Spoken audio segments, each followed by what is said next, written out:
رب هب لي من لدنك ذرية طیبہ انک سمیع الدعاء، پروردگار تو مجھے پاک اور صاف بیٹا عطا فرما، تو دعاؤں کو سننے والا ہے، تو پکار کو سننے والا ہے۔ ابھی زکریا نے دعا کی، فنادته الملائکۃ وهو قائم یصلی فی المحراب، ابھی زکریا نماز پڑھ رہے ہیں محراب کے اندر کھڑے ہو کر کے، مسجد کے اندر کھڑے ہو کر کے، ابھی اللہ سے دعائیں کر رہے ہیں کہ فرشتے آ کر کے ان کو بشارت سنا رہے ہیں، ان اللہ یبشرک بیحییٰ مصدقا بکلمۃ من اللہ وسیدا وحصورا ونبیا من الصالحین۔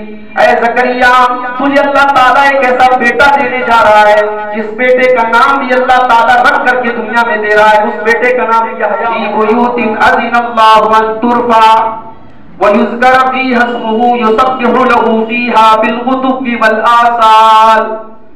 مسجد تو اللہ کے وہ گھر ہیں جن کو اللہ نے بلند کرنے کا حکم دیا ہے، اونچا کرنے کا حکم دیا ہے۔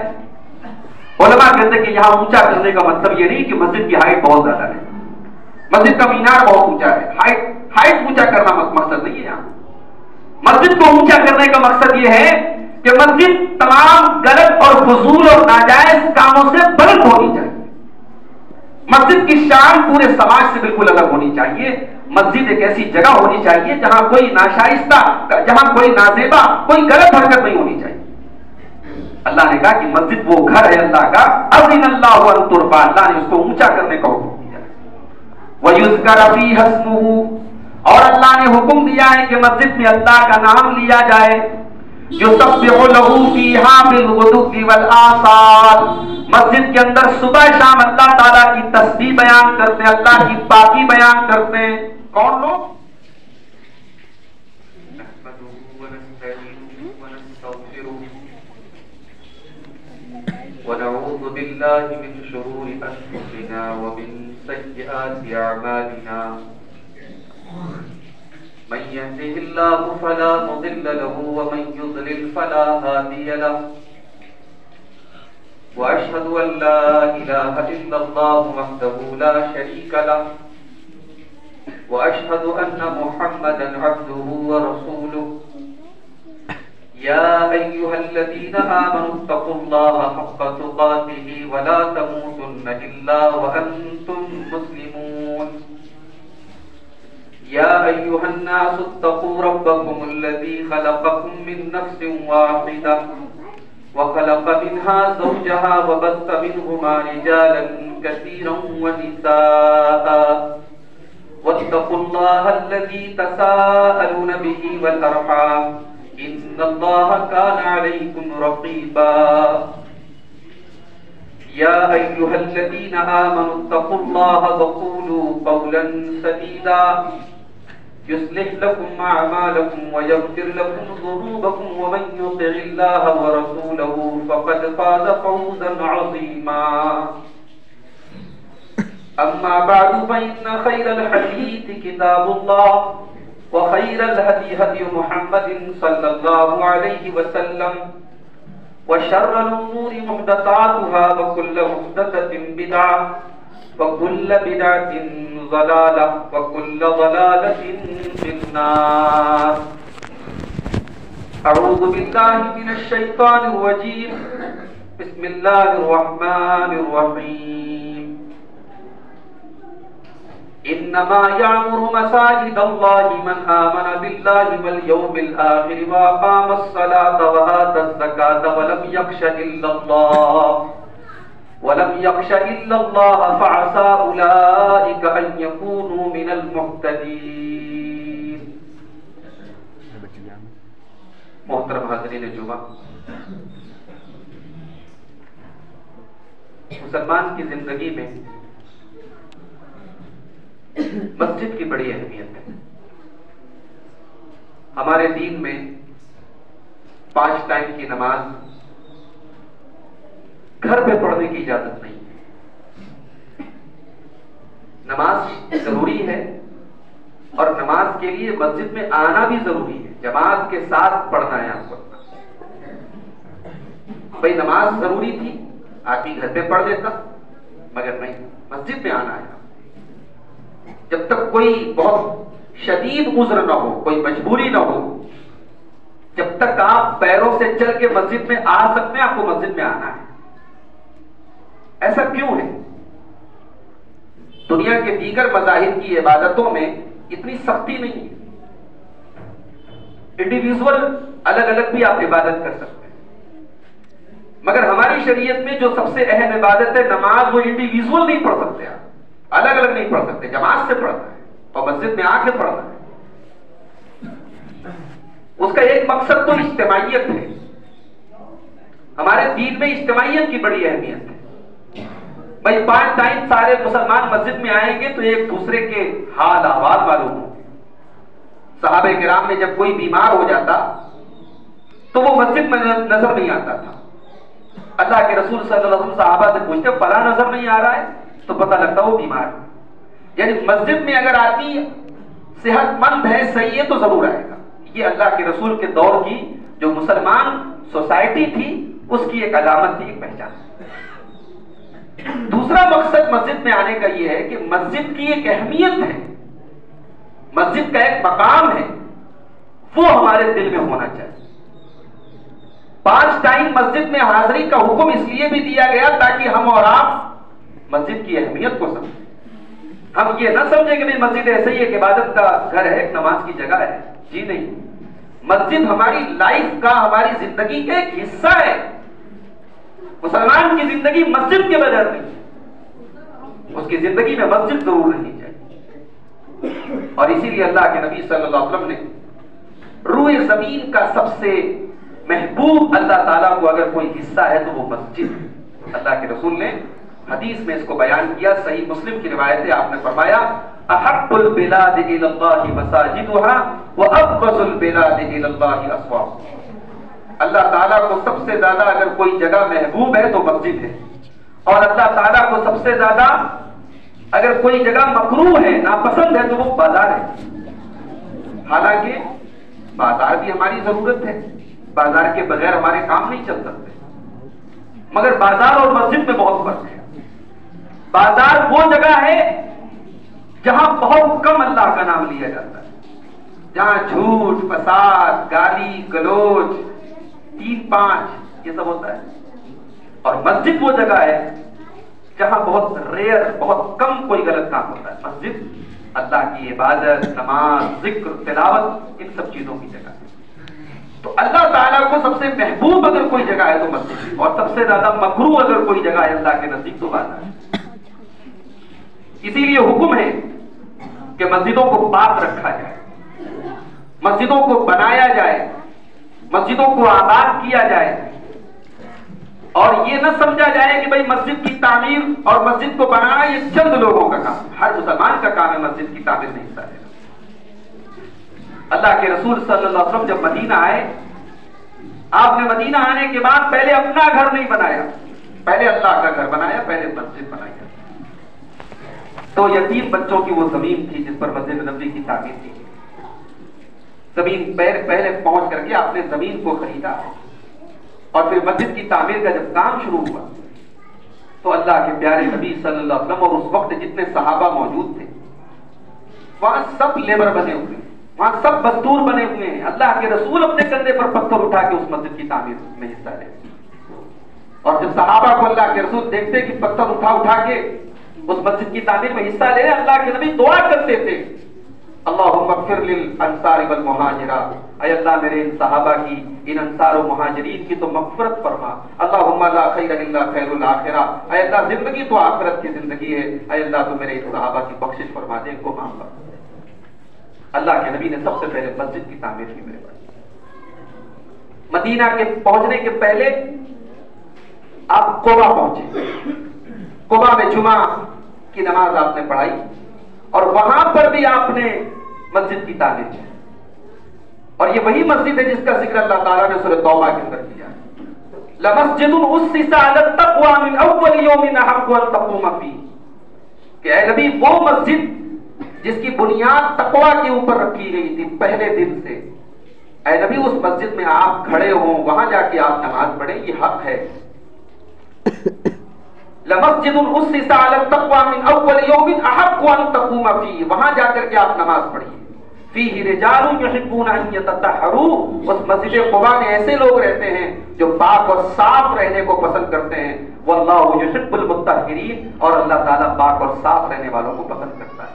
حدیث میں آتا ہے کہ اس دور میں پانی کا استعمال استنجا لیتے وقت بہت کم ہوتا تھا، پانی کی قلت تھی، لوگ پتھروں سے ڈھیلوں سے استنجا کرتے تھے، لیکن قباء کے آس پاس کی جو آبادی تھی وہ لوگ اس معاملے میں بہت آگے تھے اور پانی سے استنجا کرتے تھے۔ اللہ تعالیٰ نے ان کی صفائی اور پاکی کا ذکر کیا کہ یہ وہ بندے ہیں جو پاک اور صاف رہتے ہیں۔ تو مسلمان کی زندگی مسجد سے شروع ہوتی ہے میرے بھائی۔ اللہ کے نبی مدینہ پہنچے، آپ نے سب سے پہلے مسجد کی تعمیر، مسجد کو آباد کرنے والے، مسجد کو بنانے والے، مسجد کی تعمیر میں، مسجد کی ترقی میں، مسجد کو صاف ستھرا رکھنے میں جو لوگ حصہ لیتے ہیں وہ ان کے ایمان کی گواہی دی اللہ نے فرمایا سورہ توبہ کے اندر، انما یامر مساجد اللہ من آمن باللہ والیوم الآخر، اللہ تعالیٰ کے گھر کو، مسجد کو وہی لوگ آباد کرتے ہیں جو اللہ کے اوپر ایمان رکھتے ہیں، جو قیامت کے دن کے اوپر ایمان رکھتے ہیں، وَأَقَامَ الصَّلَاةَ نماز قائم کرتے ہیں، وَآتَى الزَّكَاةَ زکات ادا کرتے ہیں، وَلَمْ يَخْشَ إِلَّا اللَّهَ اور صرف اللہ سے ڈرتے ہیں، فَعَسَىٰ أُولَٰئِكَ أَن يَكُونُوا مِنَ الْمُهْتَدِينَ، ایسے ہی لوگ ہدایت پر ہیں۔ عثمان غنی رضی اللہ تعالیٰ، اللہ کے نبی کے وہ صحابی تھے جن کو اللہ نے پیسے سے بہت نوازا تھا۔ عثمان غنی آئے دن مسجد نبوی کی تعمیر میں، اس کی توسیع میں کچھ نہ کچھ رول اپنا ادا کرتے رہتے۔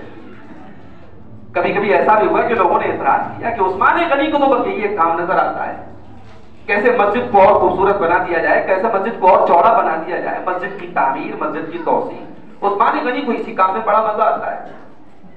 عثمان غنی نے فرمایا کہ لوگوں، میں نے اپنے نبی جناب محمد الرسول اللہ صلی اللہ علیہ وسلم کو یہ فرماتے ہوئے سنا کہ من بنا للہ مسجدا، جو اللہ تعالیٰ کے لیے کسی مسجد کی تعمیر میں حصہ لے، یبتغی بہ وجہ اللہ، اور اس کا مقصد اللہ کو راضی کرنا ہو، بنى اللہ لہ بیتہ فی الجنہ، اللہ تعالیٰ اسی کے جیسا گھر اس کو جنت میں عطا فرمائے۔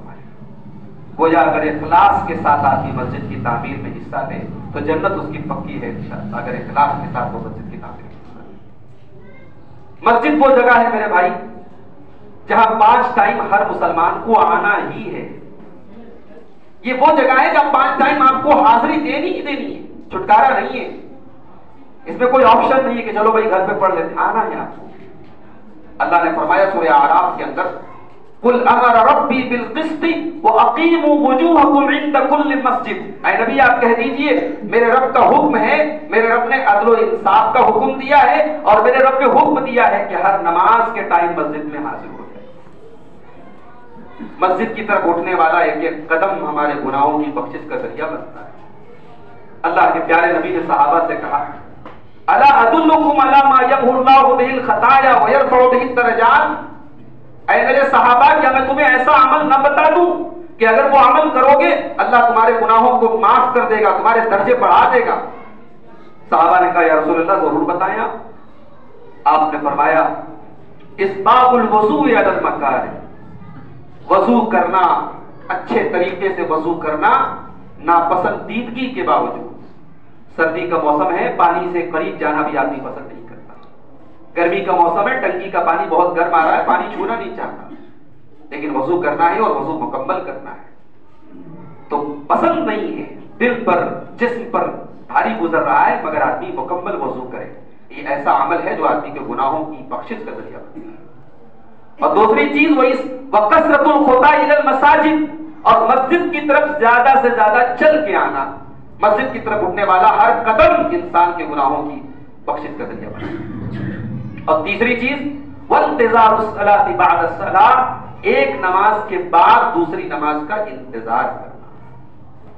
بہت سارے صحابہ، بہت سارے سلف صالحین عصر کی نماز میں مسجد میں آتے تھے، مغرب تک بیٹھے رہتے تھے، ایک نماز کے بعد دوسری نماز کا انتظار کرتے تھے۔ فجر کی نماز پڑھنے آتے تھے، فجر کے بعد مصلی پر اپنی نماز کی جگہ بیٹھے رہتے تھے، یہاں تک کہ جب سورج نکل جاتا اور سورج تھوڑا بلند ہو جاتا تب اس کے بعد چاشت کی نماز پڑھتے، 2 رکعت یا 6 رکعت، اس کے بعد اپنے گھر جاتے۔ اور یہ وہ عمل ہے جو انسان کے گناہوں کی بخشش کا ذریعہ بنتا ہے۔ تو اللہ کے نبی نے اس حدیث میں 3 عمل بتایا جو انسان کے گناہوں کو معاف کروا سکتا ہے، اس میں ایک عمل ہے مسجد کی طرف زیادہ سے زیادہ چل گیا۔ اسی لیے اللہ کے نبی فرماتے ہیں، صحیح بخاری اور صحیح مسلم کی روایت ہے، من غدا الی المسجد او راحا، جو صبح شام مسجد کی طرف چل کے آتا ہے۔ اسی لیے حدیث میں منع کیا گیا کہ مجبوری نہ ہو تو سوار ہو کے مسجد میں آدمی نہ آئے، پیدل آئے، سوار ہو کر کے مسجد میں آئے۔ مجبوری کی بات ہے، مسجد دور ہے الگ بات ہے، قریب ہے تو پیدل آئے۔ اللہ کے نبی کہتے ہیں جو صبح شام مسجد کی طرف چل کر کے آئے، اعد اللہ لہ نزلہ من الجنہ، تو جب وہ مسجد میں آتا ہے اللہ تعالیٰ جنت میں اس کی مہمان نوازی کی تیاری کرتا ہے کہ وہ جنت میں میرا مہمان بن گیا۔ میرے بھائیوں، آج کی زندگی میں، اس بزی زندگی میں ہمارے اولاد کے دل نہ جانے کہاں کہاں مشغول رہتے ہیں۔ کسی کا دل کاروبار پہ اٹکا ہے، کسی کا دل مال پہ اٹکا ہے، کسی کا دل اس کے گھر بار پہ اٹکا ہے۔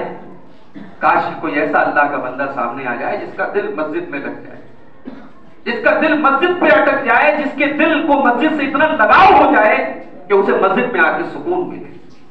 اگر ایسی دل کی کیفیت ہو گئی تو قیامت کے دن آپ کو گرمی نہیں لگے گی۔ جب سورج 1 میل کی دوری پر ہوگا، لوگ پسینے میں بےحال ہوں گے، اللہ کا وہ بندہ جس نے اپنے دل کو مسجد سے لگایا ہوگا اس کو قیامت کے دن گرمی نہیں لگے گی۔ اللہ کے پیارے نبی فرماتے ہیں، سبعۃ یظلھم اللہ فی ظلہ یوم لا ظل الا ظلہ، قیامت کے دن اللہ کے 7 بندے ایسے ہوں گے جن کو اللہ تعالیٰ اپنے عرش کا سایہ دے گا۔ ان 7 خوش نصیب بندوں میں ایک بندہ وہ بھی ہوگا، وَرَجُلٌ قَلْبُهُ مُعَلَّقٌ بِالْمَسَاجِدِ، وہ آدمی جس کا دل مسجد میں رکھا ہو۔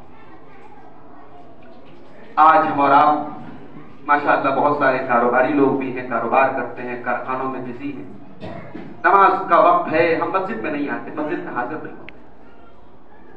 ایسا کاروبار کس کام کا ہے میرے بھائی؟ ایسا کام، ایسا دھندا کس کام کا ہے جو ہمیں اللہ کے گھر سے دور کر دے؟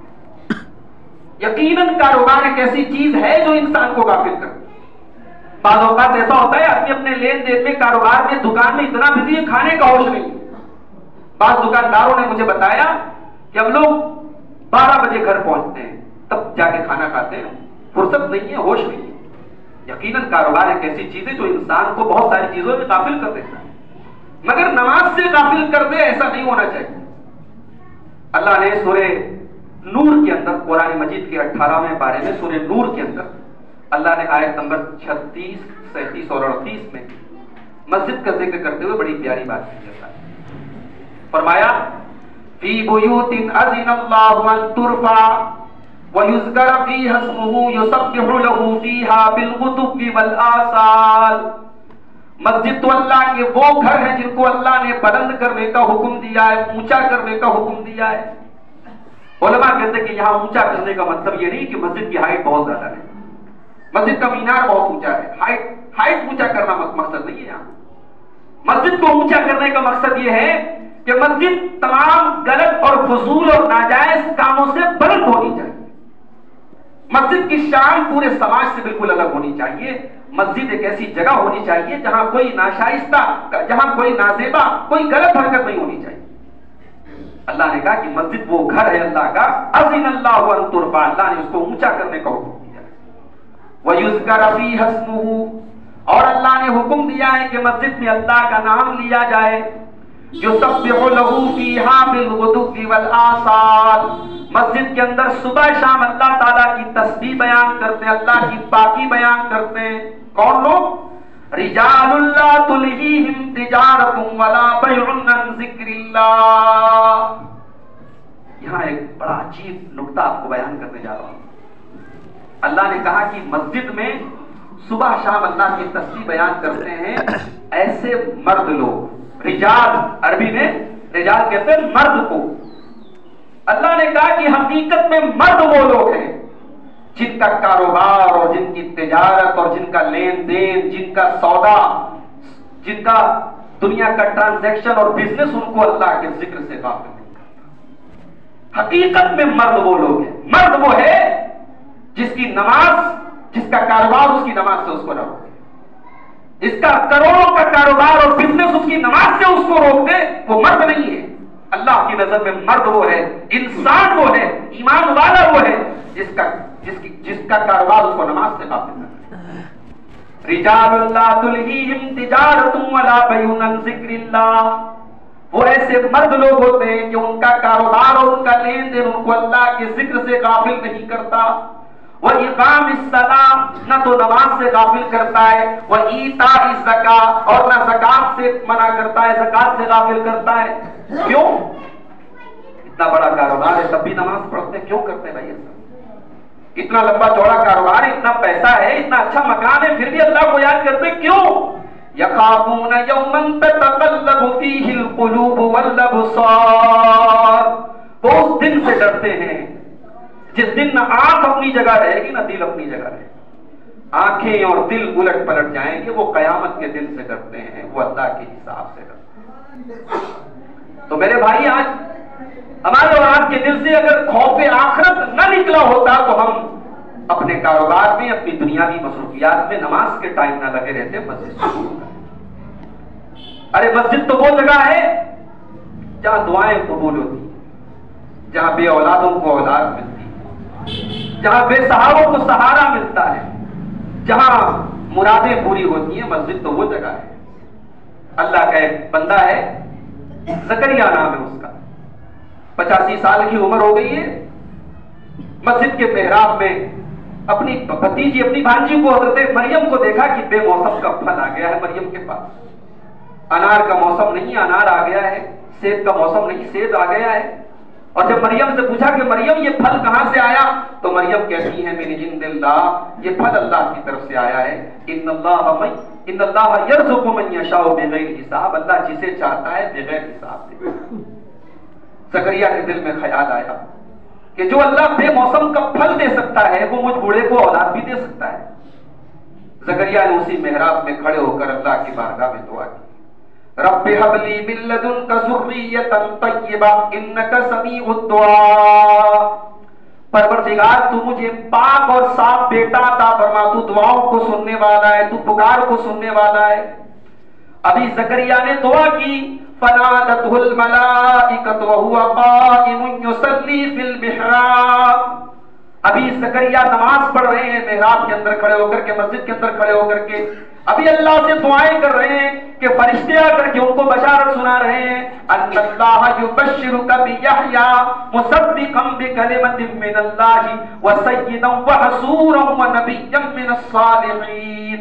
اے زکریا، تجھے اللہ تعالیٰ ایک ایسا بیٹا دینے جا رہا ہے جس بیٹے کا نام بھی اللہ تعالیٰ رکھ کر کے دنیا میں دے رہا ہے، اس بیٹے کا نام یحییٰ ہوگا، اور وہ اللہ کے کلمات یعنی عیسیٰ علیہ السلام کی تصدیق کرے گا، وسیدہ، وہ لوگوں کا پیشوا ہوگا، وحصورا، وہ دنیا کی خواہشات سے بالکل اپنے آپ کو کاٹ لینے والا ہوگا، ونبیا من الصالحین، اور وہ اللہ کا نبی ہوگا، وہ اللہ کا نیک بندہ ہوگا۔ انسان بیٹا مانگے اللہ نبی دے دے، یہ مسجد ہے وہ جگہ میرے بھائی جہاں دعائیں قبول ہوتی ہیں۔ ہم اور آپ اپنی زندگیوں پر غور کریں، آج ہماری زندگی میں مسجد کہاں ہے؟ اس مسجد کو ہم نے کیا مقام دیا ہے؟ اس مسجد کے ساتھ ہمارا تعلق کیسا ہے؟ آئیے مسجد کے کچھ آداب آپ کے سامنے بیان کرو۔ مسجد کے اگر ہم آداب کی بات کریں، سب سے پہلی جو چیز ہے، مسجد اللہ کا گھر ہے، مسجد میں یا علی کی پکار نہیں ہونی چاہیے، یا رسول اللہ کی پکار نہیں ہونی چاہیے، یا خواجہ غنی نواز کی پکار نہیں، مسجد اللہ کا گھر ہے، یا اللہ کو پکار۔ وَأَنَّ الْمَسَاجِدَ لِلَّهِ فَلَا تَدْعُوا مَعَ اللَّهِ أَحَدًا۔ ایک صاحب کی تقریر میں سن رہا تھا یوٹیوب کے اوپر، کہہ رہے تھے بھائی غیر اللہ کو پکارنا شرک ہے، نبی غیر اللہ نہیں ہوتا، ولی غیر اللہ نہیں ہوتا، علی غیر اللہ نہیں ہوتا، غیر اللہ کو پکارنا حرام ہے، غیر اللہ کو پکارنا شرک ہے، غیر اللہ ابلیس ہے، غیر اللہ شیطان ہے، غیر اللہ فرعون ہے، غیر اللہ نمرود ہے، اللہ کے نیک بندے تھوڑی غیر اللہ ہے۔ اللہ نے کہا غیر اللہ کو نہیں، اللہ کے ساتھ بھی کسی کو نہیں پکارنا ہے۔ اللہ نے کہا فلا تدعوا مع اللہ احدا، اللہ کے ساتھ کسی کو نہیں پکارنا ہے۔ اب کسی میں سب آ گئے، نہ آدم کو پکارنا ہے، نہ ابراہیم کو پکارنا ہے، نہ عیسیٰ کو پکارنا ہے، نہ موسیٰ کو پکارنا ہے، نہ مصطفیٰ کو پکارنا ہے، نہ مرتضیٰ کو پکارنا ہے، نہ نبی کو پکارنا ہے، نہ ولی کو پکارنا ہے۔ مسجد اللہ کا گھر ہے، اس لیے مسجد میں قبر ہو تو نماز نہیں پڑھنا ہے، نہ قبر کے اوپر مسجد بنائی جائے گی، نہ مسجد میں قبر رکھی جائے گی۔ وَأَنَّ الْمَسَاجِدَ لِلَّهِ فَلَا تَدْعُوا مَعَ اللَّهِ أَحَدًا، مسجد اللہ کا گھر ہے، یہاں عبادت صرف اللہ کی ہوتی ہے۔ مسجد میں جب داخل ہوں داہنا پیر اندر کریں، مسجد سے نکلنے لگے بایاں پیر باہر نکالیں۔ مسجد میں داخل ہونے کی اور مسجد سے نکلنے کی بڑی مشہور دعا ہے، بچے کو یاد ہے، اللہم افتح لی ابواب رحمتک، نکلتے وقت اللہم انی اسألک من فضلک، یہ دعا پڑھ لینا۔ اس کے علاوہ بھی دعائیں ہیں اللہ کے رسول سے ثابت ہے۔ مسجد میں داخل ہوتے وقت ایک دعا یہ بھی ہے، بسم اللہ والسلام علی رسول اللہ، اللہ کا نام لیا اور رسول پر سلام بھیجا۔ کوئی یہ نہ کہ اہل حدیث لوگ نبی پر سلام نہیں بھیجتے، بھائی ہم بھیجتے ہیں جہاں بھیجنے کا حکم ہے۔ مسجد میں داخل ہوتے وقت یہ دعا پڑھتے ہیں، بسم اللہ والسلام علی رسول اللہ، اللہ کے نام سے اور سلام کو اللہ کے رسول کے۔ ایک دعا اور ہے مسجد میں داخل ہونے کی، اعوذ باللہ العظیم وبوجہہ القدیم، اعوذ باللہ العظیم وبوجہہ الکریم وسلطانہ القدیم من الشیطان الرجیم۔ اللہ کے نبی کہتے ہیں اگر مسجد میں داخل ہوتے وقت یہ دعا پڑھ لی جائے تو دن بھر انسان شیطان سے محفوظ ہے۔ مسجد میں آپ آئے، مسجد میں آنے کے بعد ایک بڑا اہم کام آپ کو یہ کرنا ہے، 2 رکعت نماز آپ کو پڑھنی ہے، تحیۃ المسجد۔ اللہ کے رسول فرماتے ہیں جب تم میں سے کوئی مسجد میں آئے فلا یجلس حتی یصلی رکعتین، 2 رکعت پڑھے بغیر نہ بیٹھے۔ اسی لیے بہت سارے علماء کہتے ہیں کہ مسجد میں 2 رکعت کی نماز پڑھنا یہ ضروری ہے۔ اس کو اگر کسی اور کام سے بھی آپ مسجد میں آئے تو یہ 2 رکعت ضرور پڑھیں، اس کے پڑھے بغیر مسجد میں نہیں بیٹھنا ہے۔ ہمارے یہاں بڑا عجیب حال ہے، مسجدوں میں لوگ آتے ہیں بیٹھ کر کے باتیں کرتے ہیں، یہ گھنٹوں ٹائم ایسا، بھائی ایک ہے کہ آدمی راستے میں جا رہا ہے، اس کو استنجا کی حاجت آ گئی، اس نے مسجد میں جا کے وہ ایک الگ مجبوری کا مسئلہ ہے۔ آپ مسجد میں آئے ہیں، بیٹھے ہیں، گھنٹوں ٹائم پاس کر رہے ہیں، 2 رکعت نماز آپ نہیں پڑھ رہے ہیں، نہیں، یہ غلط ہے۔